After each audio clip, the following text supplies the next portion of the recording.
And you can always glue down your pieces onto a different coloured piece of card, and there are lots of different ways you can shatter your name.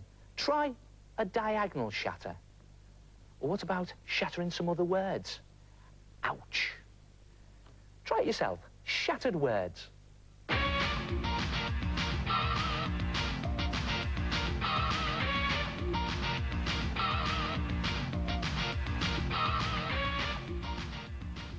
Hello, my name's Carly. I paper machéed a balloon and stuck on cardboard eyes and a beak.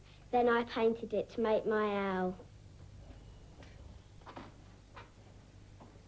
Hello, I'm Lucy. I made a pig out of paper mache. I made the nose out of a yoghurt pot and I made the legs out of egg boxes. My name's Hayley Mason. I made a crab by paper macheing a balloon, wire for the legs, and I painted it. Ah, what a good art attack, covering a balloon in papier-mâché, sticking on cardboard shapes or objects, and making some funny animals. Well, you can use this technique to make lots of things. All you need to do is blow up a balloon roughly the same size as your head, and then place it in a plant pot or a jug or something to hold it with the tied end down.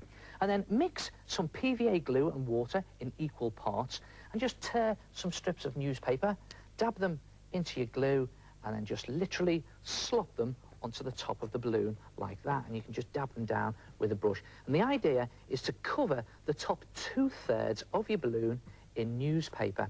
Now, it's always a good idea to cover it in about 4 layers of newspaper or papier-mâché. And I'll give you a tip on that. If you do a layer of newspaper and then a layer of magazine, you'll know how many layers you've actually done. And when you've covered the top 2/3 of your balloon, I'll just do that to show you, leave it to one side to dry overnight. And when it's dry, it'll look something like that. And then it's just a case. Now, this is the bit I always dread, popping the balloon. Wait for this. 1, 2, 3. That's better.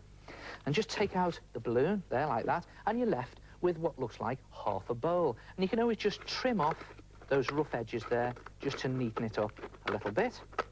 And then just put your bowl to one side and take 2 polystyrene cups. And just watch this carefully. If you stick your thumb into the side at the bottom of one of the cups and then rip the bottom off like that. I'll just do that again to show you. There's the cup. Thumb into the side and tear the bottom off like that. And then if you place the 2 cups together, then your bowl should hopefully sit neatly between the 2 cups. You can do it a bit neater than I've done there. I've just done it quickly to show you. And then tape your bowl onto your cups. Again, I'm just doing it very quickly. And then just put some papier-mâché all over your cups. Again, 4 layers. And you can see it can be a bit of a struggle and a fight, but we get there in the end. Cover it in 4 layers of papier-mâché and then leave that to dry overnight. And when that's dry, you can have something that looks like that. You notice it's gone hard and stiff here. That's very good. And it looks a bit like a pair of trousers, doesn't it? Well, that's exactly what it is. And you notice here what I've done is I've built up about 2 centimetres around the top, made it nice and thick, and around about 2 centimetres at each of the legs down at the bottom for turn-ups. And then if you paint on your detail of your trousers using acrylic paint or poster paint or powder paint, you can design your trousers however you like. Now I'm going to just do blue paint, just slop it on here and turn my trousers into a pair of blue jeans. Yeah, and just slop it on to show you. And it's a good idea when you've actually put on your base colour that if you leave that to dry overnight, and then next day you can add on bags more detail. You see what I've done here? I've painted on a brown belt, and I've even done a sort of gold buckle on the belt with one of those gold pens. If you see here, I've put in lots of little detail with a very fine black felt tip pen. Just put the stitching on there. And the more detail you put on, the better it looks. And what do you use them for? Well, they make great bowls, and you can stick just about anything inside them. You might like to stick in some flowers, like that, make a good present. Or you could stick in crisps and use them for party bowls. And what about keeping all your art materials in there? And this is my favourite, sweets. Try it yourself. Papier-mâché balloon trousers.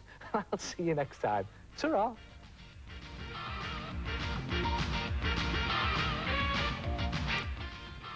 You can find the Art Attack videos at ABC shops. Coming up next, All for One.